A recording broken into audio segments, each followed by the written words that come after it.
আয়োজনে 10 দিনব্যাপী বিজয় মেলার উদ্বোধন করা হয়েছে।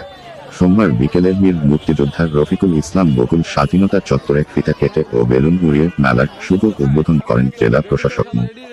মফিজুল ইসলাম। বিসিক জেলা কার্যালয়ের উপমহাব্যবস্থাপক মো. শামীম হোসেনের সভাপতিত্বে বিশেষ অতিথি ছিলেন পাবনার অতিরিক্ত পুলিশ সুপার সদর সার্কেল মাহফুজ আলম, বাংলাদেশ ক্ষুদ্র ও কুটির শিল্প কর্পোরেশন বিসিক মালিক সমিতির সভাপতি ও রাজা Mobil and diesel filter private লিমিটেডের স্বত্বাধিকারী আফজাল হোসেন রাজা।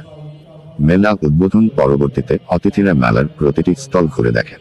উদ্যোক্তাদের ব্যবসার বর্তমান অবস্থা, বিনিয়োগের পরিমাণ, লভ্যাংশ ইত্যাদি বিভিন্ন বিষয়ে কথা বলেন। মেলায় বিভিন্ন স্টল পরিদর্শন শেষে সার্বিক বিষয় সম্পর্কে খোঁজ খবর নেন।